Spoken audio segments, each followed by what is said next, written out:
नमस्कार। आज म कार्यालय सञ्चालन तथा लेखा विषय अन्तर्गतको शिक्षक सेवा आयोग द्वितीय पत्रको लागि उपयोगी केही प्रश्न उत्तरहरू लिएर आएको छु।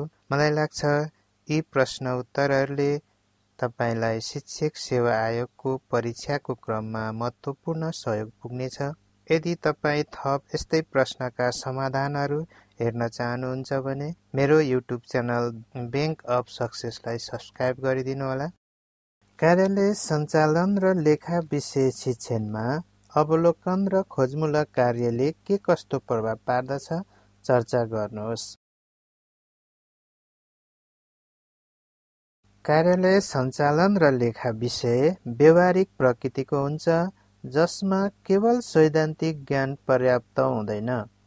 अवलोकन र खोजमूलक कार्य विद्यार्थीहरूलाई व्यवहारिक दृष्टिकोण प्रदान गर्न अत्यन्त उपयोगी हुन्छ। अवलोकन विधि वा कार्य। कार्यालय सञ्चालन र लेखा विषयका विविध विषयवस्तुको शिक्षण गर्न अवलोकन वा निरीक्षण विधि उपयुक्त विधि मानिन्छ। कतिपय व्यवसाय र कार्यालयमा प्रत्यक्ष रूपमै अवलोकन गरेर विद्यार्थीहरूले ज्ञान हासिल गर्न सक्दछन्। कार्यालय सञ्चालन र लेखा विषयका शिक्षकले फाइलिङ, व्यापार, वित्तीय संस्थाहरू, सरकारी कार्यालय, विभिन्न प्रकारका कार्यालयहरूले गर्ने कार्य आदिबारे अध्यापन गर्नुभन्दा अगाडि निरीक्षण वा अवलोकन भ्रमण गराउनु प्रभावकारी हुन्छ। स्थान, समय, अवधि, उद्देश्य आदिको दृष्टिकोणबाट अवलोकन वा निरीक्षण छोटो वा लामो हुन सक्दछ।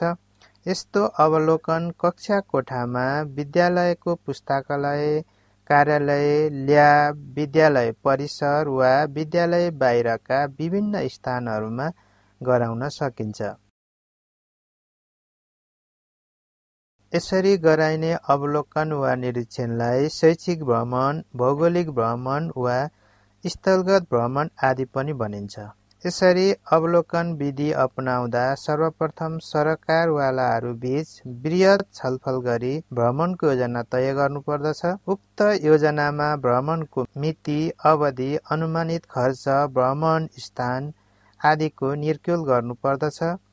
त्यसपछि भ्रमण कार्य सम्पन्न गर्ने, भ्रमण पश्चात कार्यक्रमको समीक्षा सहित विद्यार्थीहरूलाई अवलोकन भ्रमणको प्रतिवेदन तयार पार्न लगाइन्छ। यस विधिबाट विद्यार्थीहरूले प्राप्त गरेको ज्ञान र अनुभव प्रभावकारी र चिरस्थायी हुन्छ। खोजमूलक कार्य। खोजमूलक कार्य विद्यार्थी केन्द्रित शिक्षण विधि हो। कार्यालय सञ्चालन र लेखा विषयका विभिन्न विषयवस्तुको शिक्षणमा यो विधिको प्रयोग गर्न सकिन्छ। यसलाई आधुनिक तथा वैज्ञानिक शिक्षण विधिको रूपमा लिइन्छ। खोज विधि कुनै प्रश्न, मुद्दा वा समाचारबाट प्रारम्भ हुन्छ र शिक्षकको निर्देशनमा रही विद्यार्थीहरू आफैले प्रश्नको जवाब खोज्ने वा समस्या समाधान गर्ने गर्दछन्। यस विधिमा विद्यार्थीहरू खोजकर्ताको रूपमा रहन्छन्। खोज विधिमा विद्यार्थीहरूले समस्याको समाधानको खोजी गर्न, सम्भाव्य उत्तरको परिकल्पना गर्ने, चिन्तन गर्ने, व्यक्तिगत दृष्टिकोणको आधारमा निष्कर्ष निकाल्ने गर्दछन्।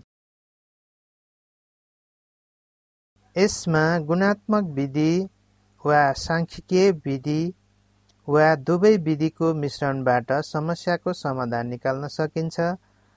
प्रकृतिको आधारमा खोज विधिलाई रुचि केन्द्रित विधि वा समस्या केन्द्रित विधि गरी दुई प्रकारमा वर्गीकरण गर्न सकिन्छ। यस विधिको अवलम्बन गर्दा पूरा गर्नुपर्ने चरणहरूमा समस्याहरूको परिभाषित गर्नु, परिकल्पनाको निर्माण गर्नु, तथ्याङ्क सङ्कलन गर्नु, परिकल्पनाको परीक्षण गर्नु र प्रतिवेदन लेखन पूरा गर्नु रहेका छन्।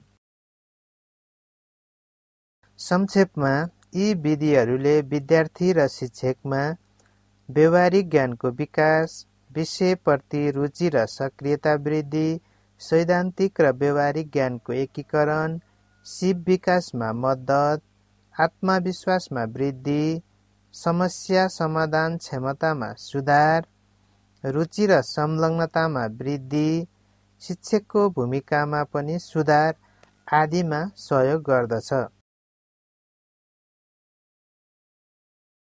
माध्यमिक तहको कक्षा 9 र 10 मा प्रतिवेदन लेखन र व्यावसायिक पत्र लेखन शिक्षण विधिलाई सिकाइ उपलब्धिको लागि कसरी उपयोग गर्न सकिन्छ व्याख्या गर्नुहोस्। प्रतिवेदन लेखन विधि तथ्य, विवरण र विश्लेषणहरूलाई संयोजन गरी निर्धारित उद्देश्य अनुसार सुनियोजित तरिकाले प्रतिवेदन तयार पार्ने प्रक्रिया प्रतिवेदन लेखन विधि हो। प्रतिवेदन लेखन विधि कार्यालय सञ्चालन र लेखा विषय शिक्षणमा प्रयोग गर्न सकिने महत्त्वपूर्ण विधि हो। विषय शिक्षणको क्रममा कतिपय विषयवस्तुको प्रकृति अनुसार विद्यार्थीहरूलाई कुनै शीर्षक दिइन्छ। उक्त शीर्षकमा प्रतिवेदनको ढाँचा अनुसार प्रतिवेदन तयार पार्ने विधि सिकाइन्छ। प्रतिवेदन भनेको कुनै विषयमा गहन अध्ययन, निरीक्षण, अवलोकन आदि गरेर सोबाट पत्ता लागेका कुराहरूलाई सिलसिलेवार तवरले प्रस्तुत गरिएको वर्णनात्मक, विश्लेषणात्मक विवरण हो। यो कुनै व्यक्ति वा संस्थाले पनि तयार पार्न सक्दछ। प्रतिवेदन व्यक्तिगत वा सामूहिक रूपमा पनि तयार पार्न सकिन्छ। प्रतिवेदनमा परिचय, अनुसन्धात्मक ढाँचा, तथ्याङ्क सङ्कलन, प्रस्तुतीकरण र विश्लेषण, निष्कर्ष र सुझाव तथा सिफारिस खण्डहरू रहन्छन्। यी विभिन्न खण्डहरू अन्तर्गत विभिन्न उपशीर्षकहरूसहित प्रतिवेदन तयार पार्ने तरिकाबारे शिक्षकले विद्यार्थीहरूलाई जानकारी गराएपछि सोही अनुसार विद्यार्थीहरूले सम्बन्धित शीर्षकमा प्रतिवेदन तयार पार्दछन्। व्यक्तिगत वा सामूहिक रूपमा तयार पारेर प्रस्तुत गरेको प्रतिवेदन उपर शिक्षकले आवश्यक सुझाव तथा पृष्ठपोषण प्रदान गरी सिकाइलाई सफल र प्रभावकारी बनाउन सक्दछन्। व्यावसायिक पत्र लेखन कुनै व्यक्ति, संस्था वा कार्यालयलाई औपचारिक ढङ्गले सूचना, अनुरोध, निवेदन, गुनासो, प्रस्ताव आदि व्यक्त गर्न लेखिने पत्र व्यावसायिक पत्र हो। यसमा शिष्ट भाषा, स्पष्ट उद्देश्य र निर्धारित ढाँचा प्रयोग गरिन्छ। कार्यालय सञ्चालन र लेखा विषय शिक्षणका क्रममा व्यावसायिक पत्र लेखनलाई पनि महत्त्वपूर्ण शिक्षण विधिको रूपमा प्रयोग गर्न सकिन्छ। कार्यालय र व्यवसाय सञ्चालनका क्रममा विभिन्न कार्यालय र व्यावसायिक संस्थाहरूसँग नियमित पत्राचार गर्न सक्ने तुल्याउनको लागि पनि व्यावसायिक पत्र लेखनको अभ्यास गराउन जरुरी हुन्छ।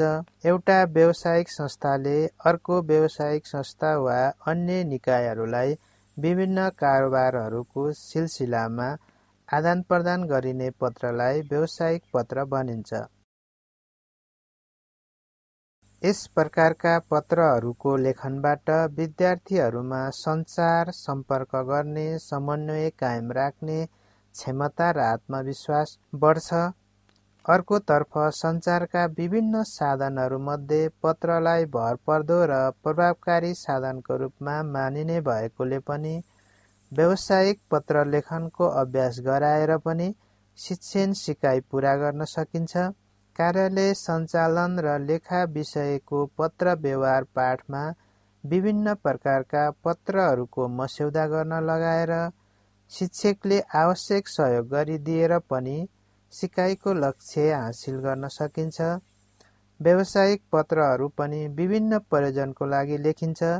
सोधपुछ पत्र, सोधपुछ पत्रको जवाफ, आदेश पत्र, धन्यवाद ज्ञापन पत्र, शिकायत पत्र, शिकायतको जवाफ, परिपत्र, सन्दर्भ पत्र आदि व्यावसायिक पत्रका प्रकारहरू हुन्।